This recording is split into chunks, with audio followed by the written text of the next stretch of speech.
Ada apa dengan negeri ini? Investasi Cina mampu mengusir puluhan ribu rakyat Indonesia. Apakah Indonesia butuh dengan mereka? Jelas tidak, mereka yang butuh dengan kekayaan Indonesia.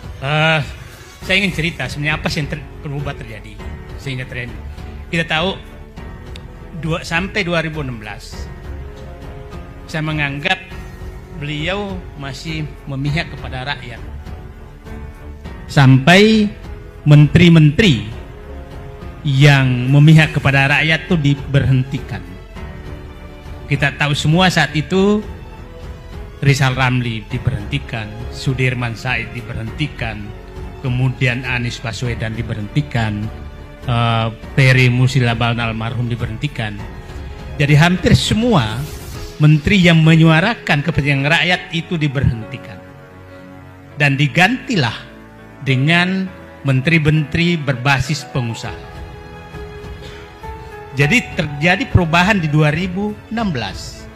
Dan sampai sekarang sebagian besar menteri berbasis pengusaha.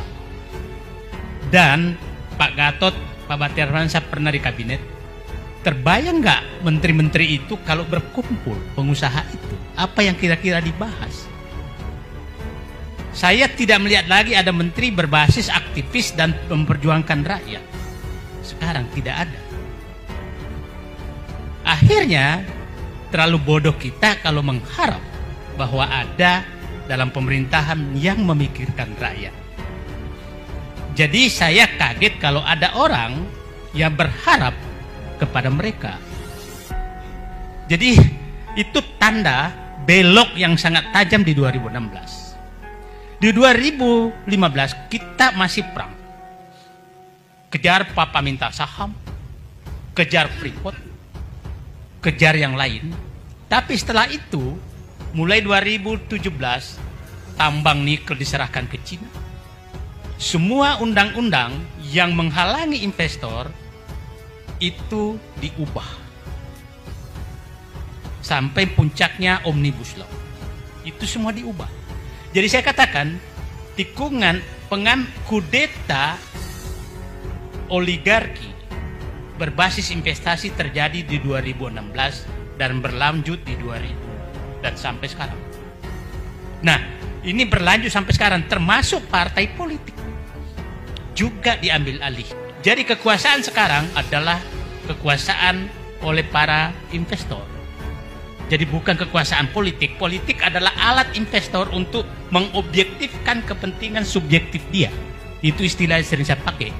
Apa yang dimaksud mengobjektifkan kepentingan subjektif adalah mereka kongko-kongko, para pengusaha ini menyatakan ada yang menghambat nih investasi kita.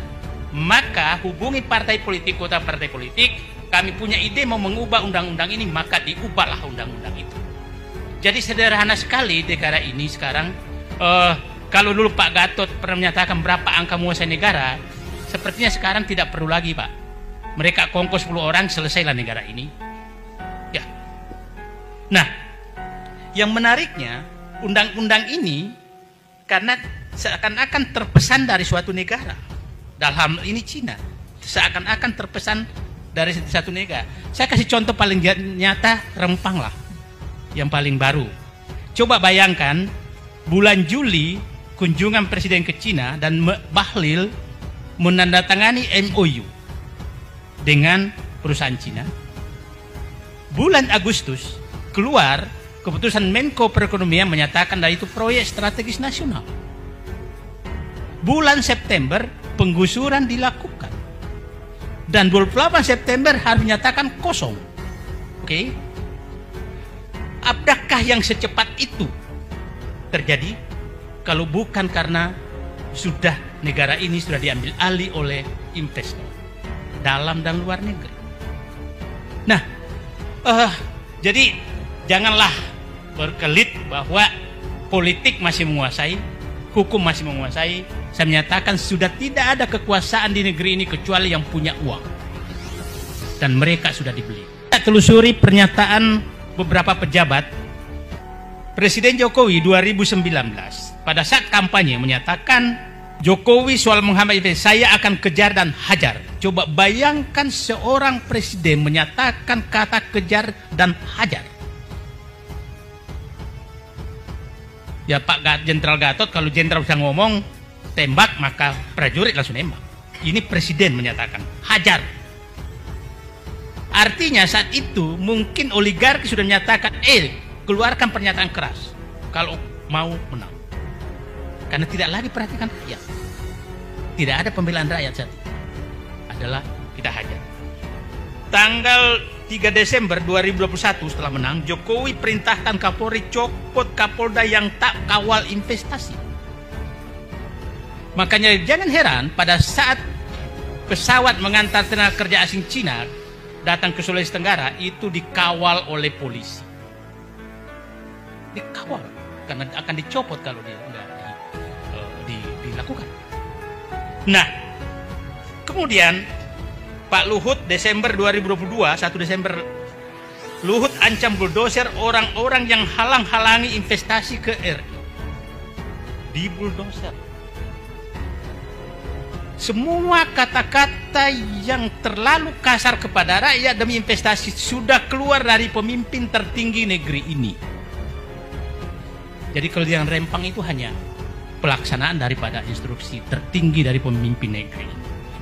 Nah, berapa hari lalu Menko Polhukam yang saya sering teman diskusi, yang saya anggap ini Prof. Mahfud MD, di Rempang bukan penggusuran tapi pengosongan lahan. Saya sampai kehilangan akal sehat memaknai kata-kata ini. Pengosongan lahan itu adalah tujuan, penggusuran adalah cara. Sama dengan land clearing. Land clearing itu tujuan, membakar adalah cara. Bayangkan seorang profesor doktor bisa mencari berkamuflase dengan kata-kata demi pembenaran. 2 hari lalu keluar lagi pernyataan menteri, mantan Panglima TNI, menteri ATR, menyatakan mereka tidak punya sertifikat. Mana ada tanah adat punya sertifikat? Ya, HP juga belum. Nah, terus datang investor dari Cina yang tidak punya apa-apa bisa menggusur rakyat yang ratusan tahun ada di sana. Punya apakah investor Cina itu? Tak punya apa? Punya presiden. Punya uang. Dan mohon maaf, Rempang ini adalah puncak gunung es yang terjadi banyak di tempat lain. Banyak di tempat lain, Morowali, Sangihe, Maluku Utara, Kalimantan Barat, Kalimantan Timur, Sumatera Barat. Jadi saya berharap mari selamatkan negeri ini dari tangan-tangan investor yang dibungkus investor. Saya ingin katakan, jangan kita dikelabui dengan kata investor.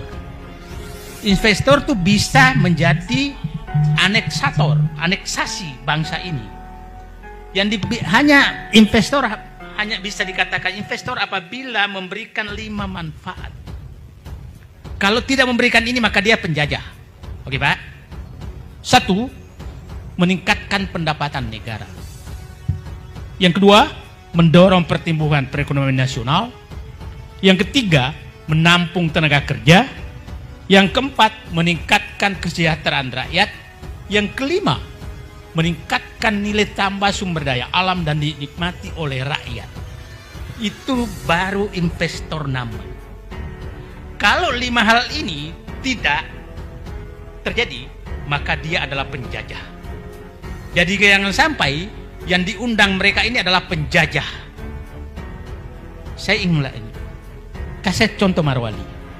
Pendapatan negara nggak ada karena dibebaskan pajak selama 20 tahun. Oke, pertumbuhan ekonomi tidak ada hanya karena itu langsung ke Cina semua. Ada pertumbuhan tapi itu tidak untuk kesejahteraan. Hanya di dalam angka-angka, bukan milik kita. Menampung tenaga kerja enggak karena mendatangkan tenaga kerja asing. Memacu pertumbuhan ekonomi tidak karena bank yang digunakan bank Cina, mesin yang digunakan mesin Cina. Tidak ada sama sekali pembelian apa-apa di Indonesia. Nah, terus apa namanya? Bagi saya, investor yang tidak memberikan 5 manfaat seperti yang saya katakan tadi adalah penjajah.